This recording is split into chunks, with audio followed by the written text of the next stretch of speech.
Sejam muito bem-vindos ao nosso podcast, a nova temporada do podcast, o melhor podcast de esporte da região. Aqui você aprende tudo sobre os benefícios para a sua saúde nas diferentes modalidades esportivas. Eu sou o Dilo, sou especialista em medicina e nutrologia esportiva e tenho aqui à minha direita essa fera aqui, André, educador físico, personal trainer, goleiro, modelo, Aí não, ator de cinema. Ator de cinema, eu tô brincando, mas o resto é verdade. Brincadeira. Gente, boa noite a todos. Eu sou profissional de educação física. Queria aqui agradecer a presença do Dr. Gleison. Desculpa, travei aqui. Ele não é nada mais, nada menos, gente, que médico, especialista em pneumologia, terapia intensiva, medicina do sono, professor universitário também, palestrante, escritor do best-seller Super Sono, que estamos até com ele aqui na mesa, né, tio? Estamos com ele aqui. E fale mais um pouco, doutor, de você, da sua caminhada na medicina. Conte um pouco mais sobre a sua história aí pra gente. Então, na verdade, agradecer vocês, né, Dilo e André, pelo convite. É sempre bom falar sobre sono, né? Então, quando alguém me fala, pô, Gleison, vamos falar um pouquinho sobre o sono, eu venho com muito prazer, porque realmente eu acredito que o sono é nosso grande construto da saúde, né? Eu acredito muito que o sono, eu não falo nem que é um pilar de saúde, não, uma habilidade que a gente precisa desenvolver. Eu acredito que o sono seja realmente um alicerce para que todo o restante se desenvolva. Eu sou médico, né, formado há 25 anos, faço agora no final do ano, 25 anos de formado. Eu acabei me enveredando pelas questões respiratórias inicialmente, né, fiz pneumologia, fiz clínica médica, pneumologia, acabei cuidando também um pouco de crianças, né, me especializei também em crianças e adultos com doenças respiratórias. Mas desde sempre, eu sempre tive muito ligado nas questões do sono, e quem me despertou para isso foi meu pai, e eu devia ter uns 10 anos de idade. Eu sempre gosto de contar essa história, porque hoje mesmo eu atendi uma pessoa, foi a neta e a avó no consultório hoje, e aí ela falou, então, uma série de queixas com relação ao sono, e ela falando, Gleison, é porque ela ronca muito. Mas eu fico até tranquila, porque a gente sabe que quando ronca muito é porque tá dormindo bem. E eu falei, não, então, isso aí minha avó achava há 35 anos atrás. Agora, achar isso hoje não tem como. Então, assim, e eu costumo falar isso e contar essa história porque meu pai roncava muito. Então, quem me alertou para os problemas do sono foi meu pai. Meu pai tinha um distúrbio respiratório do sono, né? Tinha ronco e apneia. E acabava tendo uma qualidade de vida muito ruim, tinha obrigatoriamente uma soneca à tarde, que se ele não tirasse ele ficava mal-humorado, ele não trabalhava direito, ele não tinha performance que ele gostaria de ter, que a gente gostaria de ter, né, enquanto mais jovem principalmente, ou enquanto mais idoso, porque você precisava desse descanso, desse reparo aí na tarde, porque a sua noite era muito ruim, e foi isso que aconteceu com ele.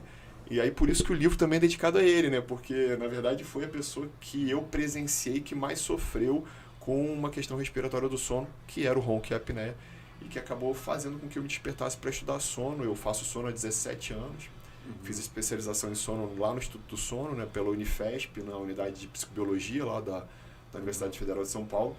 E aí depois disso montei o laboratório do sono aqui, né? Foi o primeiro laboratório do sono do interior do estado, né? Então um laboratório que eu tenho até hoje. Depois montei mais 4 outros laboratórios, mas hoje eu acabo fazendo muito ainda a pneumologia e a medicina do sono em dividido, né? Assim, meio que acabo contemplando essas duas grandes áreas e olhando para a medicina do sono de uma forma mais integrada mesmo, ou seja, não é só distúrbio respiratório, né? Eu acabo tratando insônia, acabo tratando movimentos de pernas durante a noite, né? Distúrbios do movimento, bruxismo e outros distúrbios que são muito comuns, dada a prevalência dessas doenças, né? Pô, Gleison, eu estava lendo o seu livro, você contou essa história, quando você percebeu que seu pai roncava e tal. Quando você teve essa percepção, você já estava estudando medicina? Porque assim, me interessou isso, porque a gente sempre tinha essa ideia, né, de que, poxa, roncou tanto à noite que foi uma noite muito bem dormida. Né? Mas E aí você já teve essa percepção de que, poxa, eu acho que meu pai não está respirando bem, então eu acho que não deve ser um sono de qualidade. Você já estudava medicina nessa época? Não, eu tinha uns 10 anos de idade. Eu sempre falei que eu queria ser médico, né? Assim, então, eu lembro de 5 anos de idade eu já falava que eu queria ser médico, isso era muito, muito claro para mim, né? Mas eu devia ter uns 10 anos de idade na casa da minha avó, lá em Minas. A casa da minha avó tinha uma sala de jantar e do lado, a cozinha do lado assim, e do lado uma sala de TV, que eram 3 quartos a casa, meu tio, ela e uma sala que ela fez de TV. E aí o ronco do meu pai ecoava pela sala de TV, a gente na sala de jantar, e eu perguntei, me lembro muito disso, perguntando para ela, avó, papai sempre roncou assim? Porque eu cansava de ver papai roncando, mas não sabia, né, se aquilo era desde sempre, né, se aquilo tinha nascido com ele. E aí ela falou, meu filho, ele está entregue, olha só como é que o sono é profundo. Então tinha essa percepção de que o sono profundo tinha relação com o ronco. Mas eu tinha uns 10 anos de idade. Quando eu entrei na faculdade, eu me lembro no segundo ano, na fisiologia, até pelo Guyton mesmo, né, que era o livro de referência do Tratado de Fisiologia Médica, eu li e tive uma aula de sono em que eu aprendi divisão de sono, sono REM, sono não REM, quais são as características de cada um e ponto. Não se falou nada. Isso. Mas eu me lembro que no Guyton já tinha, e depois eu revisitei o Guyton, porque eu tenho o Guyton até hoje, que tinha um pedacinho lá que falava de apneia obstrutiva do sono. Mas eu não me conectei com aquilo, porque naquele momento eu ainda não vislumbrava que o diagnóstico do meu pai seria aquele. Na residência médica no Fundão, isso no ano 98, 99, no ano de 99 especificamente, no primeiro ano de residência do HU, isso uma amiga me lembrou essa história agora, inclusive no lançamento do Super Sono lá na Livraria da Travessa, no Leblon. Ela falou, Gleison, você lembra quem foi o responsável porque ela também estuda sono, quem foi o responsável por a gente estudar sono, né, e engajar nessa área? Aí eu falei, e eu lembrava realmente da história porque teve um estudo de 93 da Terry Young, que é uma neurocientista, uma pessoa que estuda muito sono, em que ela, nesse estudo de 93 no New England, publicado no New England nesse ano, e lá, né, 6 anos depois, eu tirei Xerox, naquela época era Xerox, né? Tirei Xerox para todos os residentes e dei para cada um, falando sobre a importância daquela doença que naquele momento Terry Young descrevia como 2% de prevalência nas mulheres e 4% de prevalência nos homens, ou seja, era uma prevalência relativamente considerável, mas baixa. Sim. E aí foi quando eu entendi, eu falei, meu pai tem isso. Então na residência médica de pneumo eu falei, papai tem a apneia obstrutiva do sono. Voltei para Macaé e aí logo depois eu acabei buscando estudar, né, sono lá em São Paulo. E aí fiz o diagnóstico dele, montei o laboratório, ele foi o meu N1, meu N número 1 foi ele que fez o laboratório, né, aqui no meu laboratório de sono. E aí ele começou a usar o CPAP e usou o CPAP por muitos anos aí, né, por uns 17 anos, né, porque eu tenho de laboratório o tempo que meu pai usou. Na verdade 17 não, 15, né, porque o papai faleceu tem 2 anos. E o mais legal era que ele falava isso. Eu tive retorno à minha vida depois que eu comecei a usar o CPAP, porque eu dormia muito mal, eu tinha um dia horroroso e quando eu comecei a tratar minha apneia, eu voltei a ter vida. Ô Gleison, e você, assim, o André estava falando tudo isso, médico, pneumologista, né, médico intensivista, especialista em medicina do sono, professor universitário, palestrante, escritor, dá tempo para dormir? Um monte de gente me pergunta isso no Instagram, é muito engraçado. Eu sou uma pessoa que eu preciso de 7 horas de sono. Isso já é bem clássico, eu já fui um dormidor mais curto, hoje eu preciso de no mínimo 7, mas quando eu tenho 8 eu fico bem. Eu sempre fui muito movido a desafio, então realmente é uma coisa que eu gosto e me mobiliza muito a questão de estar sendo desafiado o tempo inteiro. E aí muita gente fala, Gleison, mas como é que você dá conta de tudo isso, né? Porque assim, é muita coisa ao mesmo tempo. Mas eu costumo dizer que eu divido bem o meu tempo, sabe? Eu acho que eu consigo operar bem nas atividades que eu faço. Essa semana mesmo eu estava discutindo esse final de semana lá em casa, falando que sempre sobra alguma coisa que não fica 100% coberto, né? Sim. Mas hoje eu entendo que eu não preciso estar 100% pleno o tempo todo nesses lugares que eu ocupo, né? E aí, de certa forma, essa tranquilidade de atender as demandas nos tempos de cada uma delas, eu acho que vai. A maturidade ajudou muito também, né? Então eu acho que eu gosto de ser assim, né? Aquela coisa assim. Mas te faz mal? Se te faz mal, recua, né? E reprocessa. Mas se te faz bem, e se você consegue realmente estar nesse meio, né? Nesse campo que você atua de várias frentes, eu acho que é uma estratégia que está dando certo, pelo menos até agora. Ô Gleison, me chamou a atenção, cara, uma coisa que você colocou no seu livro, que um indivíduo de 77 anos deveria dormir em torno de 25 anos. Então, quando eu escuto isso, a minha primeira percepção que eu tenho é de que, cara, eu não quero dormir 25 anos. É muito, assim, você dormir 25 anos. Se você pensar que você, assim, passou 25 anos dormindo, assim, pelo menos para mim, me dá aquela percepção de que, poxa, eu passei grande parte da minha vida, assim, sem aproveitar a vida. Mas, por outro lado, se eu também não aproveitar de uma forma com qualidade essa hora de sono, a hora que eu estiver acordado também não vai ser uma... forma quase que um paradoxo, né? Porque a gente quer viver, mas ao mesmo tempo a gente precisa dormir para viver bem. Isso aí. Né? Então, assim, não é natural que as pessoas acabam, quando elas olham esse número assim e falam assim, não, é muito, eu preciso fazer isso. Isso, exatamente. É muito legal porque enquanto a gente não consegue entender o processo do quanto o sono é fundamental mesmo para a manutenção da nossa saúde, a gente não dá valor a ele. Eu, por muitos anos da minha vida, realmente negligenciei meu sono. Né? Quando eu comecei a estudar sono, há 17 anos atrás, que eu parei, olhei e falei, bom, realmente não dá. Esse momento até foi o momento em que eu larguei o meu plantão noturno. Eu era chefe de UTI nessa época. Né? Eu era coordenador de hemoterapia intensiva, né? Que era do Hospital da Unimed, daqui da cidade. E naquele momento eu também dava plantão, porque naquela época ser intensivista com o título de especialista era uma raridade. Ainda é um pouco hoje, mas naquela época eram pouquíssimos. Né? E aí fazia-se fundamental estar ali naquele momento, enquanto plantonista, enquanto rotina também. Mas quando eu comecei a estudar sono, eu decidi sair do plantão noturno e fiquei só com plantão diurno. O que eu costumo falar é que, assim, o sono é 1/3 das nossas vidas. Então, realmente é exatamente esse significado que ele possui. E por que isso? Porque o sono não é um estado passivo, né? Não é só um descanso em que eu aperto um botão off e estou lá desligado de tudo e nada acontece naquele período. Muito pelo contrário. Né? Quando eu durmo, quando eu estou entregue ao sono, e principalmente ao sono reparador, e ao sono reparador ele tem que ter qualidade e quantidade adequadas, para o adulto, 7 a 9 horas em quantidade, qualidade, continuidade de sono adequado, sem sono fragmentado, profundidade de sono, né? Eu preciso ter sono em ciclos superficiais e sono profundo, e além disso, regularidade do sono, ou seja, se eu tenho regularidade, profundidade e continuidade, eu tenho um sono bom. Se eu tenho isso, eu tenho muito mais vida. Isso é fato.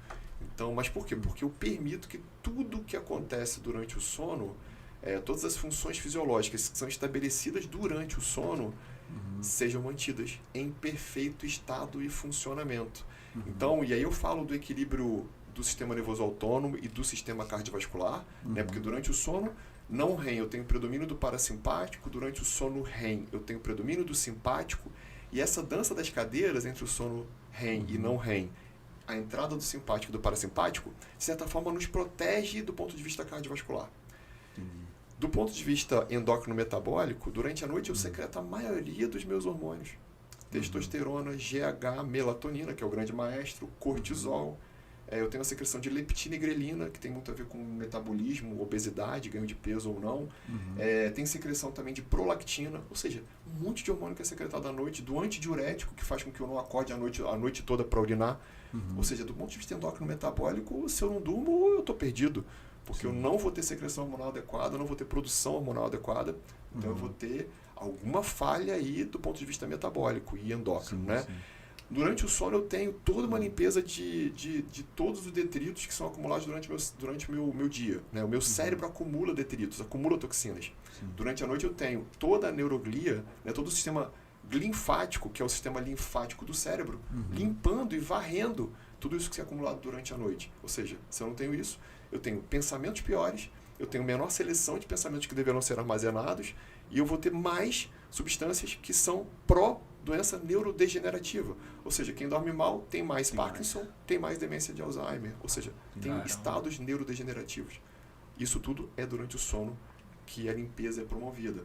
Ou seja, quando eu olho para o sono como um promotor de saúde cardiovascular, promotor neurológico, né, e protetor de saúde mental, quando eu falo de proteção neuroendócrina e endócrino metabólica, proteção imunológica, é durante o sono também que eu tenho reparo celular.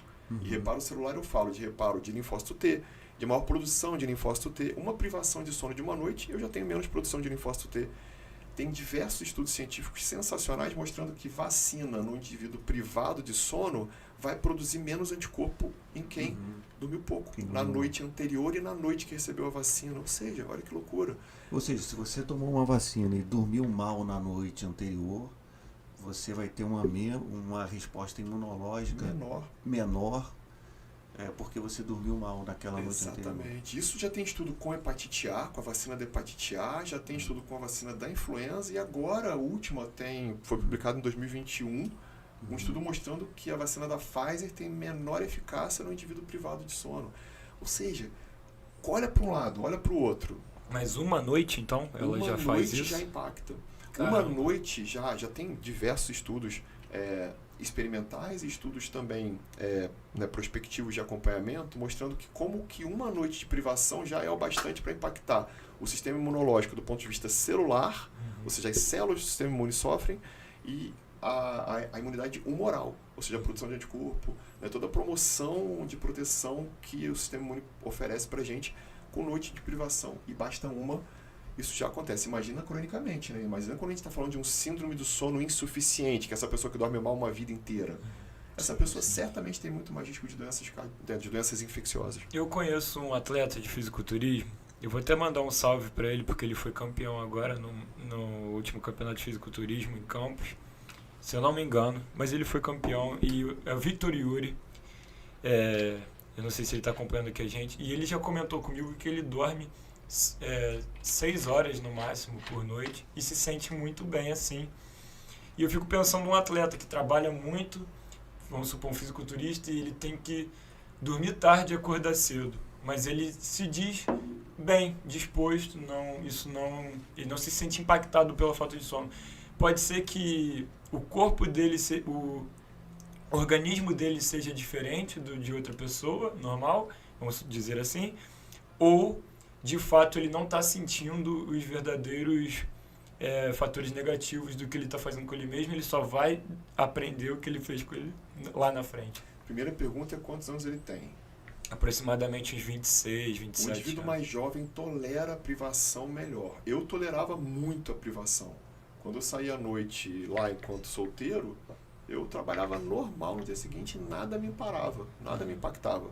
Hoje, se eu dormir 3 da manhã, eu demoro uma semana para me recuperar. É muito diferente, né? Então, assim, isso é um ponto. Segundo ponto, existe sim variações com relação a cronotipo, que é justamente o tipo cronológico de cada um. O tipo cronológico, no cronotipo, ele tem uma relação direta com fatores genéticos, mas com muitos fatores que a gente vai construindo também durante a nossa vida. Mas o cronotipo especificamente acaba vindo com a gente, como uma marca, como um carimbo que, né, Deus coloca lá quando a gente vem. Certo. E aí esse cronotipo, que ele pode ser matutino, vespertino ou intermediário, ou seja, vespertino, aquele que funciona muito à noite. Esse vai ter mais risco de insônia, vai ter mais risco de distúrbios do sono. Ele gosta muito da noite, por isso ele vai privilegiar a noite. Ele vai querer dormir mais tarde, e aí que ele vai querer acordar mais tarde. Isso talvez impacte quando ele começar a ter funções de trabalho, de estudo mais intenso, e isso vai impactar. O matutino é o contrário, funciona muito bem de manhã cedinho, sim, mas à noite ele não é ninguém. E o intermediário é o que hoje eu já me adaptei. Eu era o vespertino, que hoje já estou como intermediário, que é a maioria da população. Vamos colocar que 60% é intermediário. 20% matutino, 20% vespertino. E aí a gente tem uma outra variação de cronotipo, que é o dormidor curto e o dormidor longo. O dormidor curto, 2 a 4% da população mundial é dormidor curto ou dormidor longo, ou seja, é o mínimo extremo. A maioria, talvez 90%, seja dormidor normal. Dormidor normal é 7 a 9 horas por adulto. O dormidor curto, 2 a 4% da população, é esse que fala, eu durmo 6 horas e fico bem. É a minoria, e a imensa minoria. Ou seja, eu acredito, e eu tendo a acreditar, que o que eu vejo de publicação científica hoje, mostrando que 6 horas de sono é privação, isso já está estabelecido, eu sempre trabalho que é melhor você ter no mínimo 7. Por quê? Porque talvez hoje você tolere, mas daqui a um tempo você não vai tolerar e talvez já seja um preço muito alto que você pagou. E aí você já tem hipertensão, diabetes e obesidade. Nossa. Por quê? Porque você vai ganhar peso, vai ter mais risco de resistência à insulina e diabetes tipo 2 e mais problemas relacionados às doenças cardiovasculares de uma forma geral, principalmente hipertensão, se você dorme menos do que o ideal. Caramba. Então, esse você falou, era um praticante de fisiculturismo, né? Sim. Então, eu tenho, como eu estava te falando aqui em off, né, a importância que hoje em dia a gente considera o sono na performance, né, na atividade física.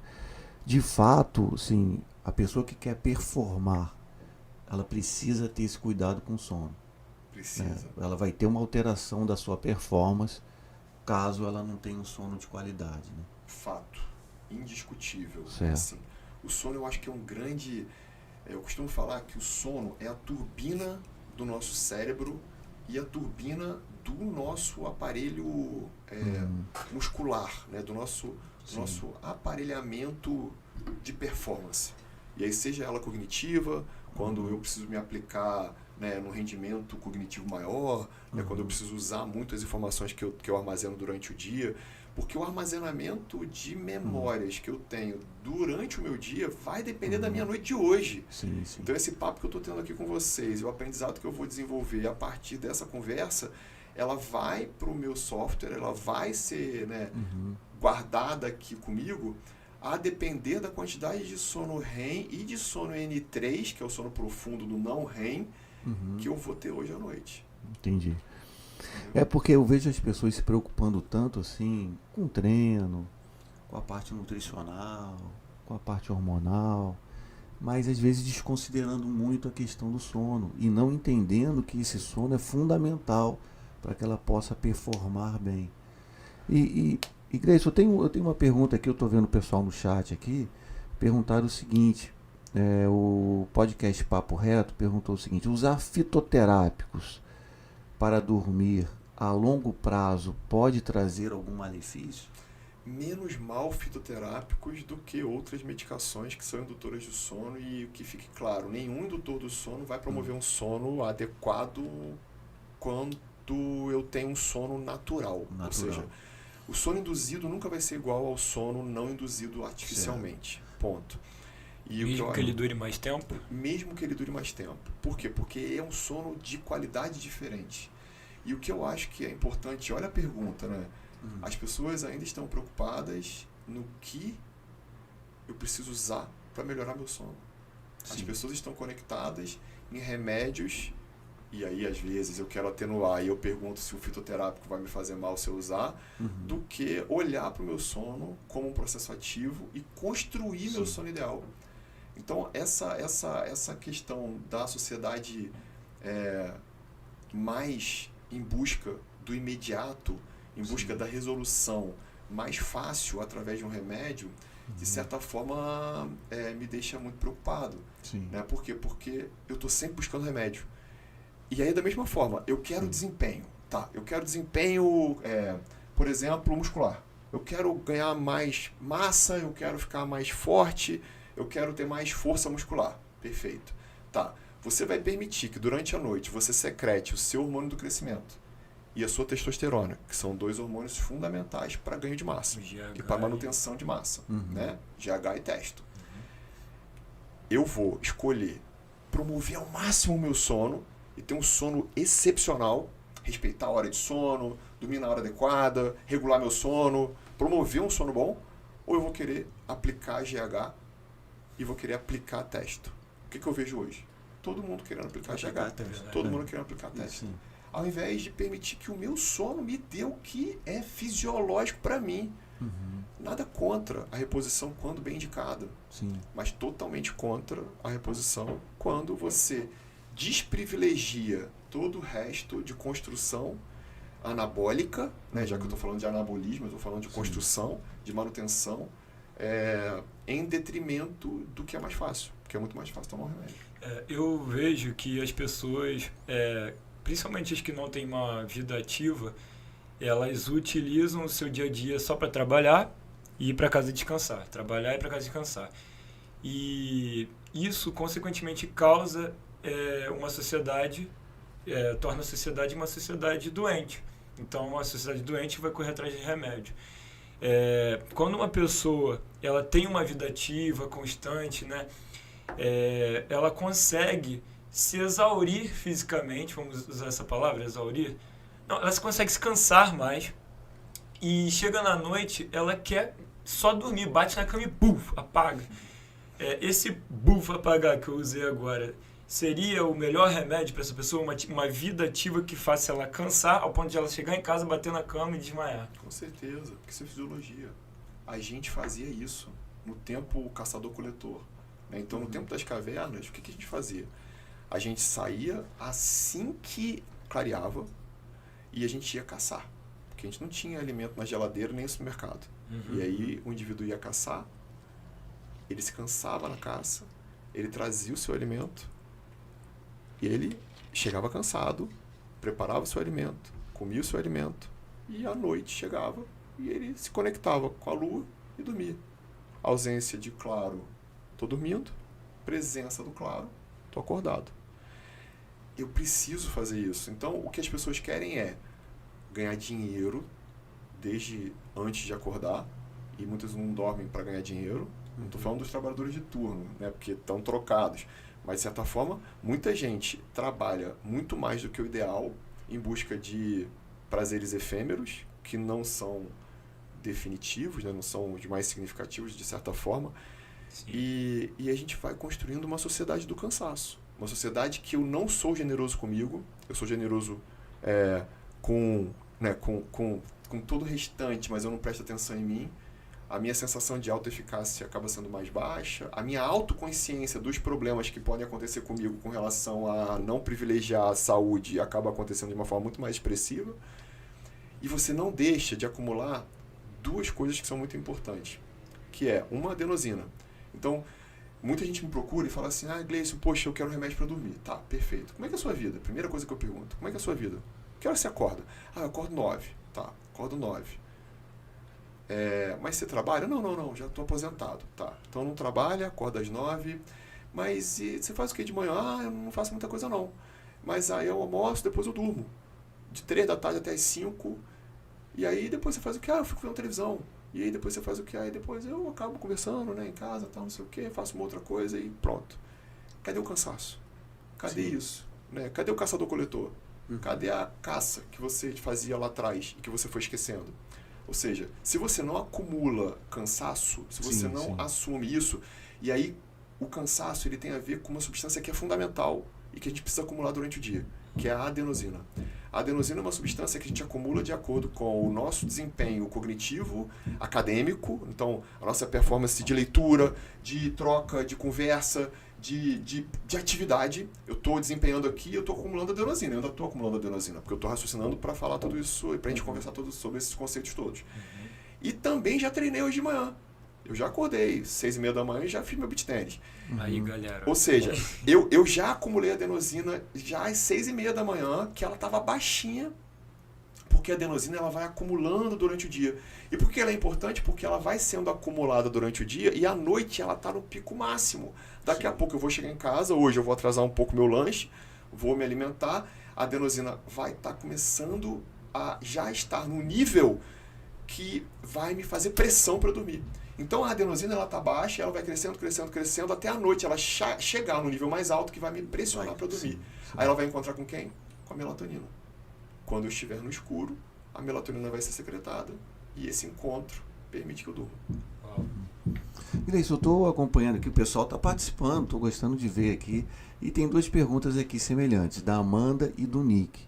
eles estão falando que o seguinte, que durante a noite acorda para ir no banheiro e acaba atrapalhando o sono. A Amanda está falando que tem muita dificuldade em ter um sono prolongado, contínuo, porque acorda para ir ao banheiro e dificuldade para voltar ao dormir. Qual seria o seu conselho para essas pessoas que acabam acontecendo? Eles vão no banheiro, depois voltam e aí... Primeiro de tudo, saiba por que você está acordando para ir ao banheiro à noite. Porque, teoricamente, todo mundo tem secreção de ADH, que é um dos hormônios que são secretados à noite, né? O ADH é um hormônio antidiurético. A vasopressina é um hormônio que ele obrigatoriamente é secretado durante o sono profundo, então eu preciso ter sono profundo para secretar ADH. Se eu não tenho sono profundo, eu não secreto ADH. E quando eu não secreto um antidiurético, o que acontece? Eu abro a torneira de diurese, eu abro a torneira da urina. Então eu vou acordar várias vezes para urinar à noite. Então, primeiro, o que está acontecendo para que você não produza o antidiurético para você secretar à noite? Então essa é a primeira pergunta. É porque eu tenho uma próstata grande? E aí não é um problema do ADH, não é um problema do hormônio, é um problema porque a sua próstata está realmente dificultando, né, a questão do funcionamento da bexiga. E aí você não tem uma represa tão grande que é a sua bexiga à noite. Eu tenho muitos filhos e multípara, e eu tenho uma bexiga, né, que a gente chama de bexiga riada, né, o útero pesa sobre a bexiga. Uma mulher mais velha, pode ser que isso seja o problema. E se for um paciente jovem? Agora, se é uma paciente jovem, tem que entender que talvez o sono, a qualidade do sono esteja ruim. Qualidade ruim, por quê? Porque eu não estou tendo sono profundo, que é no N3 do sono não REM, né? E que não esteja secretando ADH. Não está secretando ADH, eu vou ter noctúria. Noctúria é justamente a noite cheia de xixi, ou seja, eu acordo várias vezes à noite, mais de 2 vezes eu já vou chamar de noctúria. A noctúria é um sintoma clássico de sono não reparador. E aí, o que eu tenho que fazer se isso acontece? Primeiro, buscar a causa. Por que eu tenho noctúria? E segundo, criar estratégias para que eu volte a dormir mais rápido. Aí tem uma série de estratégias de relaxamento. No super sono eu falo bastante disso. E como que você consegue conectar de novo com o seu sono, que é o que realmente importa naquela hora. Porque 3 da manhã, não importa se você tem que levar o cachorro pro pet 5 da tarde, e nem que a prova do seu filho de matemática vai ser muito difícil e ele vai tirar nota ruim. Nada importa. O que importa 3 da manhã para todo mundo é dormir. Então essa conexão com a atenção plena, por exemplo, é uma estratégia muito maneira, uma estratégia que pode ser desenvolvida por cada um, que a gente chama de mindfulness, né?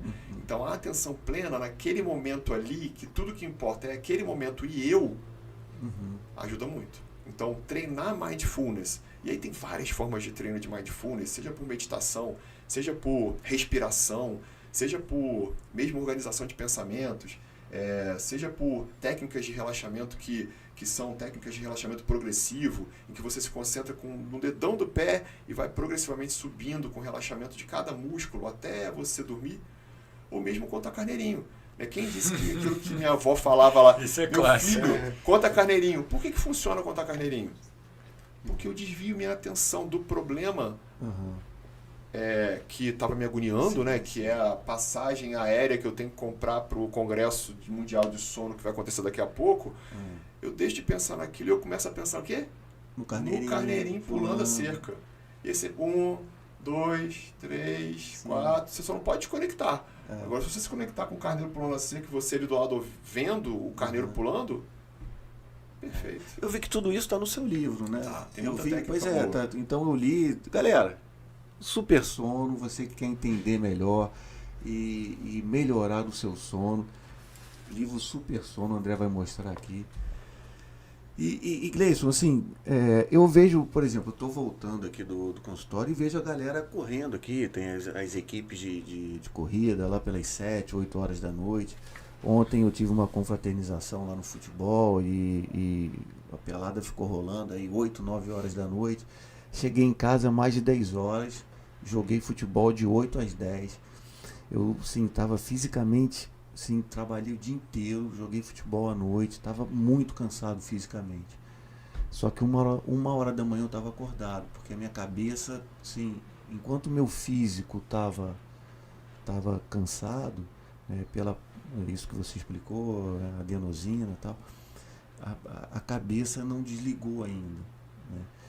Qual o conselho que você daria para aquelas pessoas que trabalham durante o dia e tem um momento de atividade física à noite, né, para que elas possam né, de alguma forma tentar melhorar esse sono, porque eu percebo muito isso.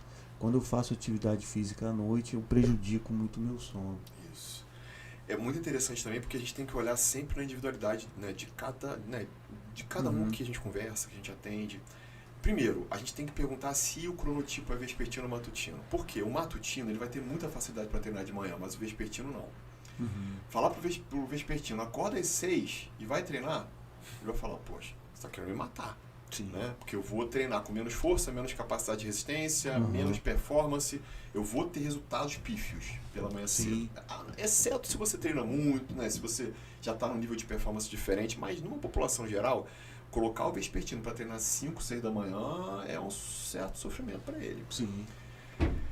Da mesma forma, colocar o matutino para treinar à noite é detonar o matutino, que é fazer com que ele chegue em casa pilhado pela energia gasta, né, e desprendida numa atividade física, principalmente de maior intensidade, fazendo com que realmente o sono dele demore a chegar. Por isso que esse cuidado do sono noturno ele precisa ser muito feito, principalmente em quem tem tendência à insônia. Então, se você tem tendência à insônia ou sono superficial, não treina à noite. Porque o treino noturno vai atrapalhar seu sono. No indivíduo que já está adaptado, e tudo é muito adaptável, né? Claro que não é o ideal treinar depois. O ideal mesmo, o respeito que a gente deveria ter era 3 a 4 horas antes de dormir. Sim. É o meu limite para treino. Então, se eu costumo dormir 11 da noite, eu posso treinar teoricamente até as 19, 20. E tá tudo bem. Tudo bem. Agora, o ideal é que eu reconheça que se eu vou treinar à noite, eu não faça treino de alta intensidade. Por quê? Porque a alta intensidade vai me promover onda cerebral mais ativa, liberação hormonal mais ativa, secreção metabólica mais ativa, que vai influenciar na minha onda cerebral, fato. Sim. Então eu acho que o hiperestímulo ele deve ter hora para acabar. Certo. Por quê? Porque senão a gente não respeita o ritual pré-sono, e não respeitar o ritual pré-sono é dificultar o início do sono e a manutenção do sono, como você falou. Eu até durmo, porque eu estou morto, mas eu acordo logo depois. Porque eu ainda estava com onda cerebral de atividade maior, de atividade elétrica. A atividade elétrica cerebral ela sofre influência de aparelhos eletrodomésticos. Sim. Ela não vai sofrer de uma atividade física intensa. Então eu acho que tem que ter esse cuidado de olhar para a hora em que eu vou treinar, mas principalmente também casando com o meu ritmo. Qual é o meu ritmo? Eu sou um vespertino, então eu posso treinar até 7 da noite, 7h30. Pode ser que eu fique bem e não me atrapalhe no sono. Agora, se eu for um matutino, isso vai me detonar. E eles não são, essas pessoas não são adaptáveis, ela não pode vir a se tornar um vespertino. O matutino não pode vir a se tornar um vespertino. A gente tem 5 cronotipos: vespertino extremo, vespertino intermediário, matutino e matutino extremo. Ou seja, são 5, né, contando com os extremos. Um matutino extremo nunca vai ser um vespertino extremo.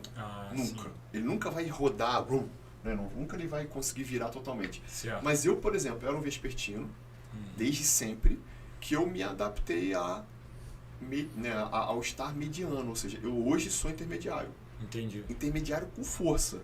Hoje eu funciono bem de manhã e funciono bem até uma certa hora da noite. Deu 11 da noite e já começa a pegar. Não adianta. Hoje eu não funciono bem como eu funcionava até 1 da manhã antes. Entendi. Mas eu tenho 47 anos. Né? Então isso, de certa forma, também conta. Sim. Beleza, uma coisa que acontece também, por exemplo, eu vejo muito com meu filho, né, que é atleta de tênis e tal. E alguns esportes, eles acabam gerando... Você joga tênis também, Sim. Já? Então, o tênis acaba sendo um esporte que pela exigência mental, né, de concentração, e junta com a técnica, com o físico e tal, é um esporte que estressa um pouco nesse sentido, quando se fala em competição, né? Eu estou dando o exemplo do tênis, mas existem outros esportes também que geram essa ansiedade pré-competição. Então, eu vejo que muitos atletas sofrem dessa questão da ansiedade pré-competição. Então, você tem um jogo de manhã cedo, ou você tem uma prova às 7, às 8 da manhã, e aí você sabe que você precisa acordar umas 2 horas antes para preparar o seu corpo, para fazer uma hidratação, uma nutrição adequada. E aí você já calcula, poxa, se a prova vai começar às 8, eu tenho que acordar às 6 e tal. Então, que horas que eu devo dormir? Aí você não consegue dormir, e isso vai te gerando uma ansiedade que junta com a ansiedade da prova, Sim. com a ansiedade de você saber que você precisa dormir bem para você performar, mas aí você não consegue. Qual o conselho que você daria para tentar melhorar um pouco essa ansiedade pré-competição? O prefaciador do livro, que é o Gustavo Borges, a primeira vez que eu ouvi o Gustavo falando sobre performance, ele fala muito sobre performance hoje, né? Tem vários livros publicados sobre performance, e é um cara que todos nós admiramos muito, né? Uhum. E aí ele, numa conversa que devíamos ter umas 50 pessoas, e ele lá, né, junto com um mentor meu, ele discutiu e contou a história, que eu conto também no livro, de quando ele, na sua primeira Olimpíada, ficou em 8º lugar. Assim, ele ficou mal posicionado porque ele falou que não dormiu. Mesmo ele estando preocupado com os travesseiros, mesmo ele estando preocupado com a condição que ele teria para dormir em termos de ambiente, ele não dormiu porque ele ficou muito ansioso e não conseguiu ter o preparo adequado que ele já entendia naquele momento que seria fundamental para que ele tivesse um desempenho adequado no dia seguinte. Era uma Olimpíada. Sim. Né? E aí, por isso até que ele prefacia o livro, porque foi uma das poucas vezes que eu ouvi um profissional de forma tão categórica dar ao sono o lugar de destaque que ele merece, né? O Gustavo faz isso brilhantemente. Eu achei sensacional aquilo. No mesmo dia eu falei, estou escrevendo um livro de sono, isso foi no final do ano passado, e eu quero que você seja o prefaciador do livro. Ele falou, pô, Gleice, maravilhoso. Então, eu tirei foto com ele, porque pô, o cara que é um cara que pra mim é um ícone mesmo. Sim, de uma lenda de desempenho, de performance. E aí ele falou, poxa, com certeza, foi ele que ele me disse o sim, né, para prefaciar o livro. Ou seja, qual é E aí ele conta um pouco dessa história também, do que ele fazia, né, para poder ajustar. Eu acho que o que a gente pode fazer é exatamente tentar se conectar com o que realmente importa. Primeiro, de certa forma, focar naquilo que é real e naquilo que não é real. A gente tem na nossa vida uma mania muito grande de estar muito conectado com o imaginário e não conectado com as questões reais da nossa vida. Ou seja, muita gente faz uma fusão cognitiva, né? Uma fusão daquilo que é imaginário. Caramba, se eu não dormir agora, eu vou tirar em último lugar e vai ser muito ruim. Sim. E não, eu treinei todo esse tempo, eu me dediquei todo esse tempo, a minha performance é boa, os meus resultados são bons e amanhã também vai ser bom. Ou seja, o que está real e o que é imaginário, enquanto eu não desfundir isso e colocar o imaginário no lugar dele e o real no meu lugar, eu não vou conseguir, de certa forma, me condicionar para dormir, porque o que importa naquele momento é dormir. Então, acho que isso é um ponto importante, isso se trabalha muito na psicologia, né? Então, assim, a tríade cognitiva e toda a parte da cognição e do comportamento que é trabalhado pela TCC, terapia cognitiva e comportamental, da psicologia, é sensacional para esse tipo de ajuda. E são instrumentos muito práticos que muitos treinadores já têm treinamento em terapia cognitiva e comportamental para ajudar na performance dos atletas, né? E a outra coisa que eu acho que é interessante também é essa coisa de o que é importante agora. De novo, a estratégia da meditação, a estratégia do mindfulness, né, da atenção plena, de estar atento ao meu lugar, aonde eu estou inserido, e o que importa agora, porque o que não importa agora não precisa ser pensado agora. E é claro que toda uma vida construída com olhar para esses hábitos é interessante. Por exemplo, o yoga é uma estratégia sensacional que traz você para o seu eu naquele momento em que importa somente aquilo, né? O yoga é uma prática, de certa forma, meditativa, que ajuda também na atenção plena, né? Do que importa agora. O que importa agora é o meu resultado amanhã, porque eu já me dediquei ao máximo e é isso, ponto, né? Então, eu acho que a ansiedade pré-evento, seja ele uma prova, seja ele uma luta ou uma competição, exige uma entrega total minha na construção dos meus pensamentos para que eu foque naquilo que realmente importa. Para que eu não fique desfocado e pensando no que pode acontecer, que é muito do meu imaginário, porque na verdade nada daquilo vai acontecer. Eu li um artigo agora, tem 3 meses atrás, colocando que 93% dos pensamentos que eu tenho, 94,1%, 92% dos pensamentos que eu tenho não acontecerão. Não acontecerão. 8% acontece, 92% não acontece. Não E você está perdido naqueles 92%. Sim. Né? Então, eu acho que isso é uma regra boa. Ô Gleice, vou fazer aqui só uma brincadeira. É lógico que não tem como você acertar isso, mas eu acredito que pelo desempenho desses atletas, Eu estava escutando uma aula do professor Ronaldo Piovesan, não sei se você conhece, especialista em medicina do sono, professor da Universidade de São Paulo. E ele falando sobre a importância do sono, da qualidade do sono, inclusive falando sobre essas fases, N3 e tal, no desempenho, né, na performance. E ele listou alguns atletas aqui e quanto que esses atletas dormiam por dia. Eu vou falar o atleta, você tenta me falar quantas horas que ele dormia. Vamos ver se você acerta aqui. Vamos lá. Roger Federer. O Federer deve dormir no mínimo 8 horas. 10 horas. Olha só. LeBron James do basquete. 9 horas. Esse me impressionou, cara, porque esse é praticamente um urso. O cara hibernava de 11 a 12 horas. Olha só. Usain Bolt. Não precisa dormir muito não, né? Deve dormir mais. Eu tô vendo que a galera tá lá dormindo mais, né? Eu vou jogar 10 horas. De 8 a 10 horas. Venus Williams. Poxa, vamos colocar aí 10 horas também. De 8 a 9 horas. Agora uma exceção aqui, o Tiger Woods, do golfe. Deve dormir 8 horas. 4 a 5 horas. Mas interessante que ele falou que depois o Tiger Woods parece que tinha um problema ele teve um escândalo aí de relacionamento extraconjugal e tal, e tinha uma vida muito complicada. E depois ele foi caindo a performance dele, teve algumas lesões, talvez explicado pelo fato dele dormir poucas horas. O que é interessante quando você traz isso, assim, a gente tem muita crença, né? Então o que a gente sabe hoje é que de 7 a 9 horas a gente tem um sono que, se ele for reparador, o bastante. A quantidade de sono não precisa ser maior do que de 7 a 9. Fato. Entendi. Isso é o que a ciência coloca. Eu posso cochilar mais e dormir um pouco mais? Posso. Principalmente se eu for um dormidor longo, eu vou precisar de mais tempo de sono. Mas, teoricamente, não é obrigatório, porque a regra é de 7 a 9. E aí, o que a gente já tem que ter cuidado com isso? Que tem vários estudos já demonstrando, estudos mais recentes, que o indivíduo que dorme menos do que 7 e dorme mais do que 9, ele também vai ter mais risco endócrino metabólico e cardiovascular. Entendi. Teoricamente, esse indivíduo que dorme mais do que 9 horas por dia, ele talvez tenha mais chance de diabetes, hipertensão e doença cardiovascular. Olha só.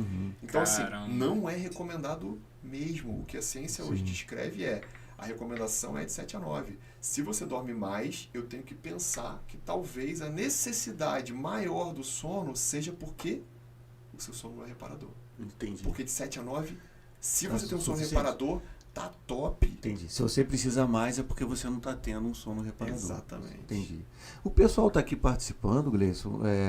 O Luciano está falando o que ele acha, o que você acha de uso de remédio para dormir, se tem algum natural que seja bom, acho que já foi respondido, né? Isso. É mais assim, a questão de observar como é que tem sido o seu estilo de vida antes de pensar em E medicamento. é legal, assim, Dilo, só para chegar nesse ponto assim, de discussão que eu acho que é interessante, 75% dos tratamentos direcionados para sono são cognitivos, comportamentais, ajuste de hábitos, mudança de comportamento para construção de novas rotinas. Sim. 25% você vai sempre contar com mudança de hábito e ajuste de comportamento e você vai precisar de medicação. Ou seja, 1 em cada 4 precisa de remédio. Entendi. A minoria precisa. Entendeu? Aquele remedinho maracujina, que não é nem remédio, é uma cápsulazinha, aquilo ali ajuda de alguma forma? Ashwagandha também. Então, algumas substâncias são interessantes. Então, por exemplo, mulungu, maracujá, Isso. melissa, erva cidreira. Então, são substâncias naturais. Lavanda, né? Assim, até mesmo o óleo essencial de lavanda, a gente tem uma associação com indução de sono. Então, de certa forma, pode ajudar e não vai atrapalhar. Exceto o mulungu, que não pode ser usado por muito tempo e precisa ser realmente orientado, os outros não tem tanto problema, porque são chás que, né, em qualquer lugar a gente compra. Mas, de certa forma, é o máximo. O restante é melhor ajustar comportamento, porque senão vai ser o chá que vai fazer a diferença. Tá bom. Pessoal, muito obrigado pela participação de vocês aqui. Eu agradeço a todo mundo. A Aline também está perguntando. Obrigado pela sua participação. A Aline, que o filho dela tem dermatite atópica e dorme muito mal devido a essas coceiras. Se seria aconselhável ele tomar algum medicamento para dormir? Ele só tem 3 aninhos e dorme muito mal. É muito interessante essa pergunta, Aline. Tem um estudo publicado agora, deve ter uns 6 ou 7 meses, que coloca o prurido como um grande causador de fragmentação de sono. Então, o prurido, que é uma queixa comum da dermatite atópica, ele é indiscutivelmente um fragmentador, ou seja, ele superficializa porque a criança ou o adulto coça, e aí essa coçadura né, já foi feita porque ele despertou. Primeira coisa, tratar a dermatite atópica adequadamente e suprimir essa queixa. E não é difícil. Dermatite atópica tem tratamento adequado e a gente consegue suprimir. Eu convivo com uma dermatite atópica em casa, a Nicole tem. E então, são 12 anos de dermatite atópica e a dermatite atópica dela não a impede de dormir bem. O que a gente tem que olhar para a dermatite atópica, especificamente nesse caso, que eu acho que é legal contribuir, é porque a dermatite atópica ela faz parte de uma síndrome que chama síndrome atópica, que vem junto rinite alérgica, vem junto asma e vem junto também, muitas vezes, conjuntivite alérgica. Ou seja, olho, nariz, pulmão e pele. Essa tétrade, né, esses 4 sintomas, quando eles associados, eles têm uma relação direta com alguns fatores alimentares que podem piorar o controle da doença. E aí uma dessas questões que precisa ser discutida individualmente sob orientação do profissional de saúde é o uso do leite de vaca. Então talvez seja benéfico não utilizar leite de vaca para esse pequeno de 3 anos, porque nesse caso pode ser que não seja, né, pode ter uma relação de piora do controle da dermatite atópica. E, de novo, existem muitos tratamentos de dermatite atópica que são muito eficazes. Mas, pelo menos, a mudança de comportamento e, por exemplo, a atividade física é fundamental no controle da dermatite atópica. E de toda a síndrome atópica, de rinite, asma, tem que fazer atividade física regular. Tem que tomar banho frio, né, tem que ter ajustes de regularidade de sono. Então, é uma criança que precisa entrar na rotina bonita ali de organização do sono. Né? Gleison, só mais umazinha aqui do chat, que essa eu achei muito interessante. A Luciane está perguntando, obrigado pela sua participação, Luciane. Comecei a fazer o uso do Rivotril após um momento de grande estresse na minha vida. Hoje eu não consigo dormir sem fazer o uso do medicamento. Mesmo assim, eu acordo cansada fisicamente e mentalmente, além de afetar a minha memória. Eu já mudei minha rotina, eu faço terapia, exercício físico e continuo na dependência. Eu devo substituir por outro medicamento?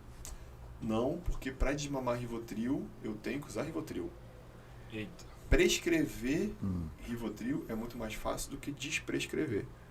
Hoje, eu atendi uma paciente que usa um irmão do Rivotril há 40 anos. Ela usa 40 anos de remédio para dormir, irmão do Rivotril. O Rivotril é o clonazepam. Ela usa o bromazepam. Há 40 anos. Bom, o que o médico que a atendeu prescreveu? Prescreveu canabidiol e THC. THC de manhã e canabidiol somente à noite. E tirou o remédio dela. O que está acontecendo com ela? E por isso que ela me procurou hoje. Síndrome de abstinência de benzodiazepínico. Grave. Grave.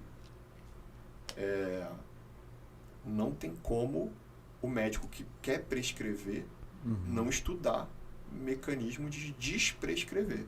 De novo, desprescrição é muito mais complexo do que prescrição. Prescrição todo mundo faz. Certo. Desprescrever, abre o livro, faz curso, estuda, porque é fundamental.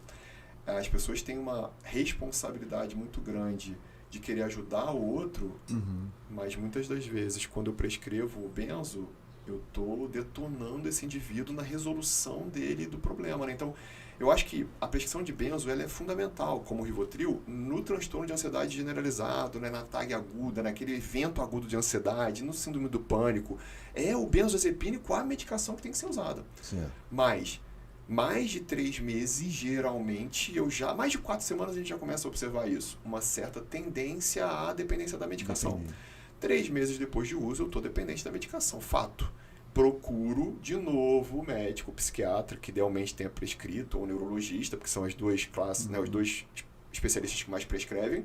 E, poxa, será que tem como eu já desprescrever?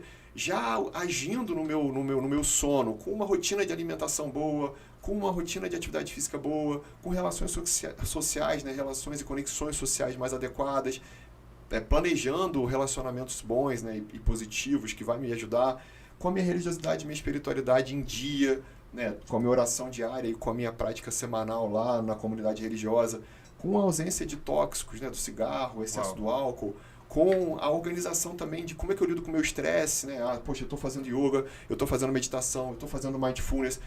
Ou seja, gerenciando esses 7 fatores, eu melhoro meu sono. Entendi. Agora, se eu quiser outro remédio para substituir o Rivotril, de novo, com o desmame, né? com o uso contínuo do Rivotril e com, né, essa dependência do Rivotril, como é que eu tiro? Com o próprio Rivotril. Entendi. Só que diminuindo Só que gota a diminui. gota. Entendi. Eu queria fazer uma pergunta relacionada mais à galera da musculação. Então, a galera que treina, a galera que faz fisiculturismo, fiquem ligados agora nessa pergunta. Porque a gente tem conversado aqui sobre... Você falou que durante o sono, a secreção dos hormônios, né? E isso ajuda a não acumulá-los e causar um problema sério.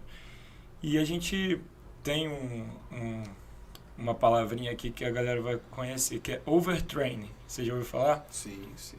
Então, para a galera entender, isso inclui uma fadiga muscular muito grande, alterações psicológicas, cognitivas, sociais e fisiológicas. E físicas, principalmente. Sim. A pessoa não consegue mais treinar como antes, e isso é causado pelo excesso de treino. Então, a galera acaba ficando muito bitolada em treinar. Sim. E acaba exagerando e causando um overtraining. Durante o sono, você não conseguir ter um bom sono e não conseguir causar essa secreção do cortisol, isso seria o principal fator para o overtraining estar acontecendo, ou, além do excesso do treinamento exagerado? Assim, a gente tem que olhar, quando a gente fala de overtraining, principalmente os hormônios estressores mesmo. E aí, quando você fala do cortisol, é claro que o cortisol ele assume um papel de liderança nesses hormônios estressores, né? Certo. Uma vez que o cortisol ele é secretado na segunda metade da noite, né? Então a gente precisa também de sono mais profundo e ele começa a ser secretado na segunda metade da noite. O pico de liberação do cortisol acontece entre 7 e 8 da manhã. Uau. Ou seja, o cortisol é o hormônio que fala, vambora que está pronto para o dia. Sim. Tanto que a gente fala muito de não usar cafeína de manhã, porque a cafeína, assim que eu acordo, ela vai, de certa forma, impactar nos receptores de adenosina, que estão baixinhos lá, mas ele acaba fazendo um delay na adenosina, e ela rouba a ação do cortisol plasmático, que está no pico máximo, 7 da manhã e 8 da manhã. Por isso que, assim, pode tomar café de manhã? Sim, mas dê preferência ao café depois de 1 hora que eu acordo.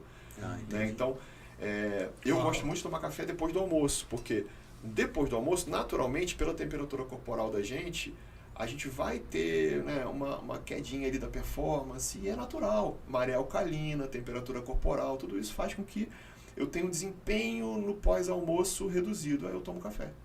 Porque eu não perco o meu drive de funcionamento à tarde. E eu gosto muito de café, eu uso um café por dia. Então até o horário de café tem impacto nisso. Voltando ao cortisol, o que eu acho que é interessante pra caramba? Quando eu tenho um estado de hipercortisolismo, ou seja, se eu estou sempre estressado, estou sempre motivado no nível máximo, e aí quando eu falo do exercício, a gente não pode esquecer que a gente secreta GH também durante o exercício.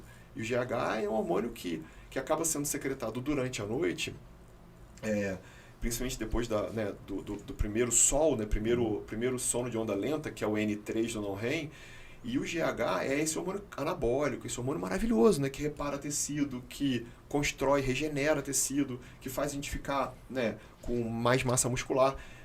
Aí, galera. E o cortisol, ele vem contra o GH, ou seja, ele atrapalha o funcionamento do GH, porque ele é um hormônio estressor que, de certa forma, não deixa o GH funcionar tão bem. Ou seja, se eu tenho hipercortisolismo, ou seja, se eu tenho excesso de cortisol, eu tenho impacto na secreção hormonal sexual. Então eu tenho impacto também na secreção dos hormônios sexuais e eu tenho impacto em uma série de outros hormônios, né? Porque o cortisol em excesso vai fazer mal. Então respeitar a fisiologia a galera corporal. A galera que está preocupada com a testosterona aí, ó, presta atenção. É importante porque o nível de estresse exagerado também vai rebaixar o hormônio sexual. Então a gente cansa de ver o indivíduo em overtraining que está com libido zero, que está com, né, toda a parte hormonal detonada. E às vezes eu pego indivíduos com impotência sexual com 35 anos. Caramba. Porque dorme mal, porque às vezes até está nesse nível de estresse, que às vezes não é nem treino físico, às vezes é estresse mesmo de trabalho, Sim. de múltiplas tarefas, o quanto que isso impacta negativamente. Né? Gleison, eu queria agradecer muito. Eu gostaria muito de continuar esse papo, tá muito bom essa conversa, Muito mas bom. o Olímpio já sinalizou ali, já deu uma bandeira vermelha ali pra gente. Mas eu queria muito agradecer a sua participação aqui. Me sinto muito honrado com a sua presença aqui. Você engrandeceu muito aqui esse podcast. Com certeza.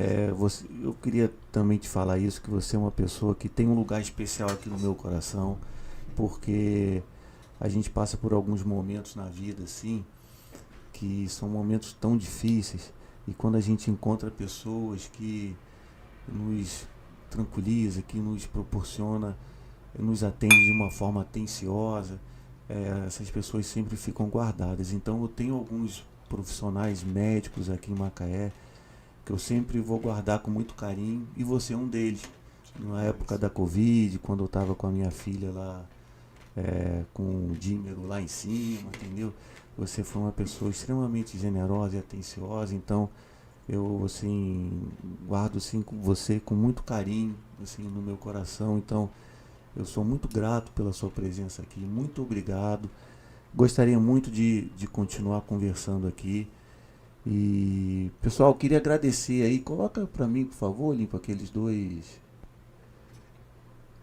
Isso.